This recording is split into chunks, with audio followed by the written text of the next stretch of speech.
QingYi is just under a week away, and yet MiHoYo still want to tease everyone with more reasons to try and pull for her, because in the early access version of the game, QingYi has just received a handful of buffs and quality of life changes. Now again, this is the early access version, so it is possible that even more could change by the time patch 1.1 arrives, but if we are going to assume that this is the final iteration of QingYi, let's go over the changes from what has previously been shown off. First off, let's talk about quality of life stuff. These are the changes that just make QingYi a bit smoother to play. First is how she can access that third basic attack combo where she does the get done dance. Before, if you dodged after your second attack, but before actually starting the combo, you would reset your attack string. Now though, you can dodge after your second attack and go directly into that third basic attack. This is a bit more of a niche thing, since if you are dodging, it's likely dodging an attack, and before, if you did dodge an attack, the follow-up was the combo anyway. But now with this change, if for whatever reason you want to dodge to the side to reposition before initiating the attack, now you have the option to. And also, speaking of that dodge attack, that has also been adjusted, but we'll get to that in just a second. Next up is that now, once QingYi uses her ultimate, this will instantly fill up her meter to use a charged attack.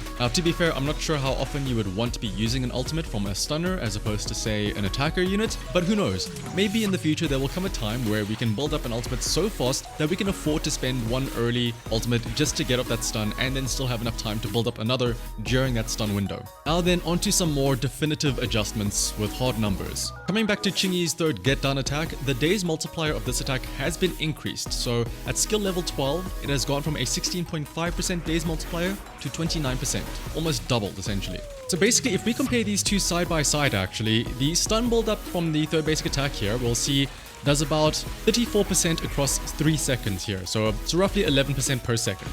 However, if we look at the old previous numbers here, in the same amount of time, so in 3 seconds, we're starting at 45%, but we only make it up to about 61%, which is essentially 5% per second, which is, as we expected, half of what you are getting post changes. Now, following this get done attack, you would typically use her charged attack, which does give anti-interrupt, but you are still able to take damage. However, now QingYi will receive a 40% damage reduction when using her enhanced charge attack. It's not full invincibility like, say, using an EX skill, but it's the next best thing. Next up are, technically speaking, some nerfs, but these are done for a reason that I'll get into in a bit later. The amount of days dealt by her dodge counter attack and her parry has decreased. At skill level 12, these have gone down from 366% to 286% on the dodge counter, and the parry multipliers have also gone down from 407, 514, and 250% down to 374, 457, and 193%. For reference on how much of a difference this makes, once again against a Frenzied Maniac 10 levels above QingYi, the dodge counter was doing somewhere over 12 and a bit percent, and a parry was doing about 25%. After the changes though, these are doing about 10% and 23% now respectively. Lastly, and most importantly, are adjustments to QingYi's core passive and her Cinema Mindscape 2. Both of these are linked to the whole subjugation shenanigans that increase the amount of damage taken once stunned. Previously, with QingYi's passive, you could get a maximum of 60% damage increase at the maximum of 20 stacks, each providing a 3% increase when her core passive was at max rank. However, now, after these changes, each stack at max rank can provide 4%, meaning you can have a total of 80% damage increase on top of the regular stun damage multiplier. And for you whales out there, if you do decide to go for Cinema Mindscape 2, which firstly increases her days dealt to an enemy with maximum subjugation stacks, the change here is that before, if you reached maximum stacks, the core passive damage multiplier had an increase of 1.33. What this means is that if an enemy would normally take 150% damage when stunned, if QingYi stuns them with maximum stacks of subjugation, well, the 60% would be multiplied by 1.33, which leads to about a 79.8% damage increase, which when you combine them all together totals about 229.8%, or basically 230% when rounded up. For Cinema Mindscape 2, this value has been increased from 1.33 to 1.35.